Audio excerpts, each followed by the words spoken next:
पुराने मगध राज्य में एक बहुत ही घना जंगल हुआ करता था। उस जंगल में एक हिरण था जो कि 1000 हिरणों के झुंड का सरदार था। उसके 2 बेटे थे, जिसमें से एक पतला, लंबा और चमकदार व चौकन्नी आंखों वाला हिरण था, जिसके शरीर पर हल्के लाल व कोमल बाल थे, जिसकी वजह से उसका नाम ब्यूटी था। जो दूसरा बेटा था वो भी पतला, लंबा व बड़ी आंखों वाला था और उसके शरीर पर भी कोमल ग्रे कलर के बाल थे, इसलिए उसे सब ग्रे कहकर बुलाते थे। जब वो दोनों हिरण पूरी तरीके से बड़े व जवान हो गए तो उस हिरणों के सरदार ने ब्यूटी और ग्रे को अपने पास बुलाया और कहा, मेरे बच्चों, अब मैं बूढ़ा हो चुका हूँ, इसलिए अब मैं वो सारे ज़रूरी काम नहीं कर सकता जो इन हिरणों के झुंड को सुरक्षित रखने के लिए ज़रूरी हैं। इसलिए मैं चाहता हूँ कि अब तुम दोनों मेरी इस जिम्मेदारी को संभालो। उस हिरण के सरदार ने अपने दोनों बेटों के बीच 500 हिरण बांट दिए और उन्हें जिम्मेदारी दी कि वो आज से अपने अपने हिरणों के झुंड का ख्याल रखने के लिए जिम्मेदार हैं। लेकिन कुछ दिनों बाद वो समय भी आ गया जिसकी उस बूढ़े सरदार को सबसे ज़्यादा चिंता रहा करती थी। असल में पुराने मगध राज्य में जब फसल पक जाती थी तो फसल को जंगली जानवरों से सुरक्षित रखने के लिए गांववासी अपने अपने खेतों के चारों तरफ विभिन्न प्रकार के उपकरण लगा देते थे। वह गहरे गहरे गड्ढे खोद देते थे और अगर कोई भी जानवर उनके खेतों पर फसल को नुकसान पहुंचाता मिल गया तो वो उसका शिकार भी कर देते थे।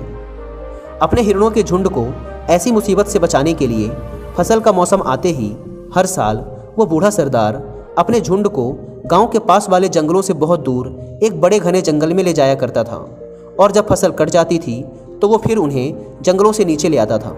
लेकिन समस्या ये थी कि उस घने जंगल का रास्ता कई गांवों से होकर गुजरता था और अगर इतने बड़े हिरणों के झुंड को सावधानी से ना ले जाया गया तो गाँव वालों के द्वारा इन हिरणों के शिकार का डर हमेशा बना रहता था। लेकिन पिछले कई सालों से वह सरदार इस काम को बखूबी कर रहा था, बिना एक भी हिरण का शिकार कराए।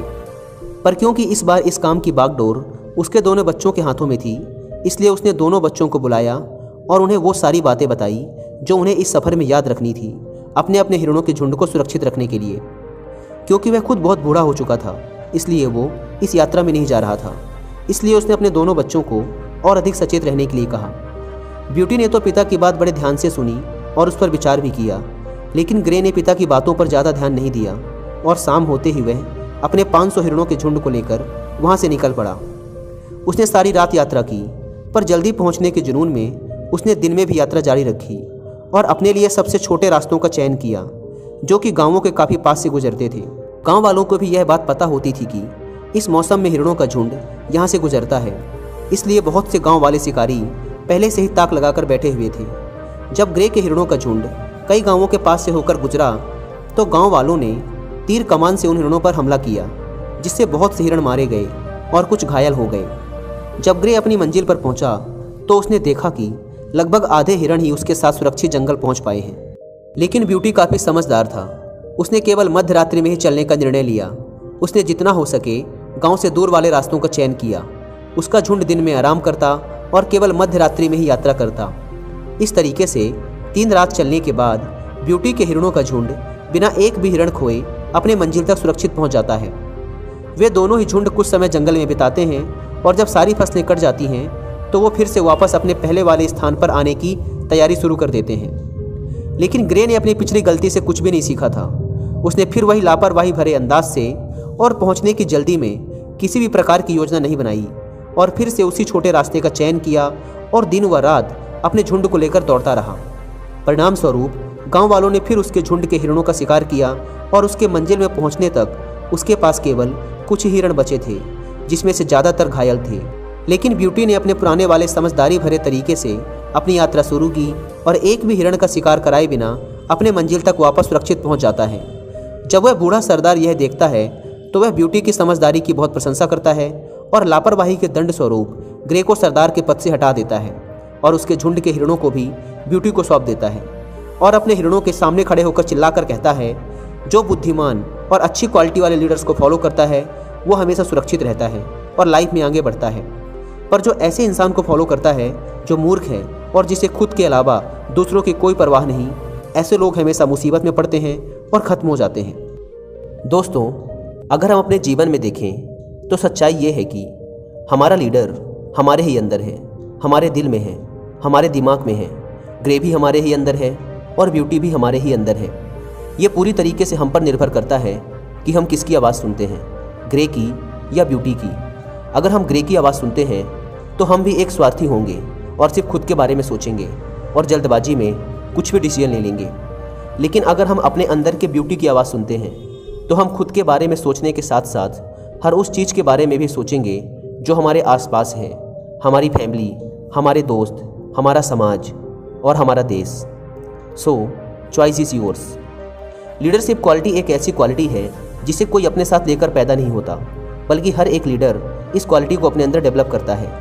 एक स्टडी के अनुसार कोई इंसान कितना अच्छा लीडर बनेगा यह केवल और केवल दो चीज़ों पर निर्भर करता है। पहला, उसके आसपास का माहौल और दूसरा, उसकी नॉलेज। अब एक इंसान अपने आसपास के माहौल के साथ तो ज़्यादा कुछ नहीं कर सकता, पर वो अपने नॉलेज को ज़रूर बढ़ा सकता है। इसलिए अगर आप भी एक लीडर बनना चाहते हैं और अपने अंदर लीडरशिप क्वालिटी डेवलप करना चाहते हैं तो मैं आपको लीडरशिप के ऊपर लिखी गई कुछ बहुत ही शानदार बुक्स की ऑडियो बुक कुकू एफएम पर रिकमेंड करना चाहता हूँ। एक बहुत ही famous international author Dale Carnegie के द्वारा लीडरशिप के ऊपर एक बहुत ही अच्छी बुक लिखी गई है जिसकी ऑडियो बुक आप कुकू एफएम पर सुन सकते हैं। वो है द लीडर इन यू।